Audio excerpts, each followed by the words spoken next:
You know that feeling when you're standing in a store, or more likely scrolling at 11 p.m., and you see something you want. Not need. Want. And your brain starts doing that thing where it builds a case. I work hard. I deserve this. It's not even that expensive.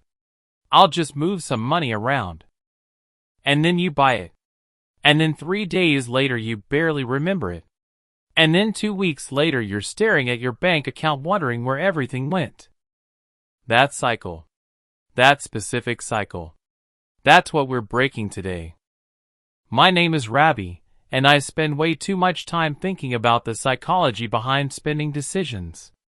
If you're someone who keeps making purchases that feel fine in the moment, but wreck your month, hit subscribe and give this video a thumbs up. Here's the thing most people get wrong about overspending. They think it's a discipline problem. They think they just need more willpower, more budgeting apps, more spreadsheets. But here's what most people don't realize. Willpower is not a strategy. It depletes. Every decision you make throughout the day, what to eat, what to wear, how to respond to that email, it all pulls from the same mental tank. By the time you're sitting on your couch at 9 p.m., your decision-making is running on fumes. And that's exactly when the algorithm shows you something you didn't know you wanted 5 minutes ago. This isn't a character flaw. This is biology.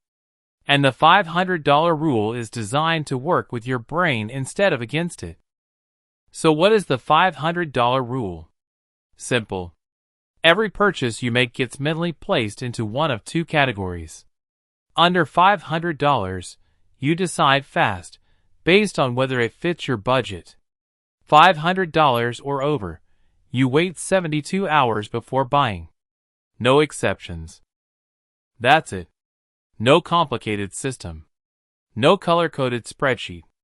Just one number that creates a pause exactly where your brain needs it most. Now you might be thinking, okay, but Rabby, what does $500 have to do with anything? Why not $200? Why not $1,000? Fair question. Here's the psychology behind the number. Purchases under $500 are where most daily impulse spending lives. Coffee, takeout, random Amazon orders, a shirt you don't need, these are usually well under $500. The rule doesn't touch those because managing micro-spending through rules creates exhaustion and resentment. But $500 is the threshold where a single purchase starts to genuinely reshape your month. A $500 purchase on a $3,200 take-home income is over 15% of your monthly earnings. That's not a small decision. That deserves 72 hours. Let's talk about what happens inside those 72 hours. Because it's not just a waiting period. It's a pressure test. Day 1, you still want it. Your brain is still in the original excitement loop. Day 2, you start thinking practically. Do I actually need this? Will I use it weekly or just once? Is there a cheaper version? Day 3, one of two things happens. Either the desire is completely gone, and you realize it was 100% impulse. Or you still want it, you've thought it through, and now it's a considered decision instead of a reactive one. That shift, from reactive to considered, is where the money stays in your account.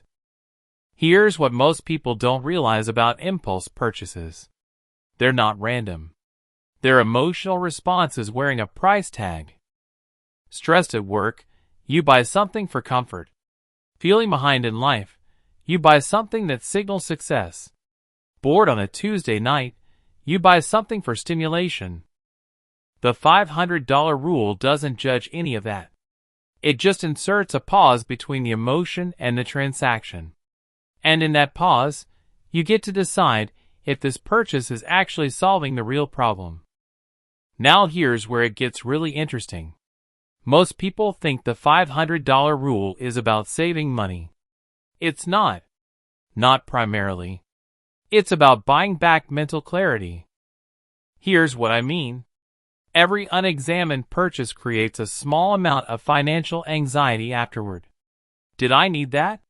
Should I have waited? Where did this month's money go?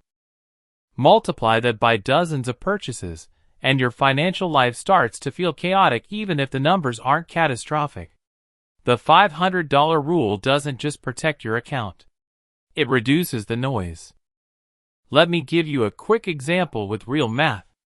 The average American household spends somewhere around $1,200 to $1,800 per year on non-essential purchases over $500. That's roughly 1 to 2 purchases per month in that range. A new phone case plus accessories, a piece of furniture, a gadget, gym equipment that becomes a clothes hanger. If the 72-hour rule eliminates even 40% of those purchases, because you thought it through and realized you didn't actually want it, that's $480 to $720 back in your account every year. Not from suffering. Not from cutting lattes. Just from waiting 3 days. Now you might be thinking, Rabby, I don't really make big purchases that often. My problem is all the small stuff. Totally fair. And if that's you, the $500 rule has a companion move. It's called the $47 audit. Once a week, Sunday works well. You look at every purchase you made under $50 and ask one question. Would I buy this again right now knowing what I know? Not. Was it worth it? Not. Should I feel guilty? Just, would I buy it again? The ones you wouldn't? That's your leak map. Not so you punish yourself. So you see the pattern. Because leaks don't feel like leaks in the moment. They feel like small rewards. And small rewards are fine. Until they're not. Let me tell you about someone I'll call Derek. Derek wasn't a reckless spender. He had a decent job, took home around $3,800 a month, paid his bills on time.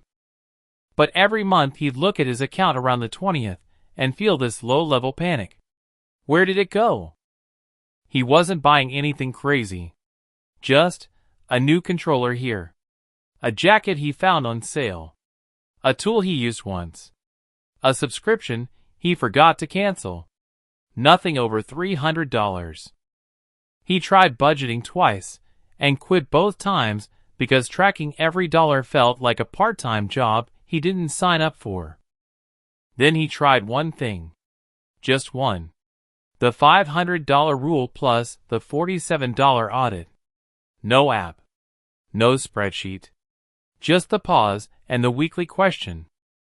By month 2, he had $340 more in his account than the previous month. Not from earning more. Not from cutting anything he loved. Just from seeing the pattern and making different calls on about 4 purchases. But here's what he told me that mattered more than the $340. He said it stopped feeling like money was just disappearing. That feeling, of having some grip on where things go, that's worth more than any single purchase he didn't make. So here's your move. Today, write down the number 500 somewhere you'll see it. Phone lock screen. Notes app. Sticky note on your laptop. Not as a rule you have to enforce. As a reminder that purchases over that number deserve a pause. Then this Sunday, run the $47 audit on last week. Just look. Don't judge. Just see the pattern. And then come back here and comment. Audit done, and I found $X in leaks. Because when you say it out loud, it becomes real. And if you want more videos like this, practical, no fluff, actually usable money strategies, make sure you subscribe to Money with Rabby. Because next month can look different from this one. The math is simple. The only thing that needs to change is one decision threshold.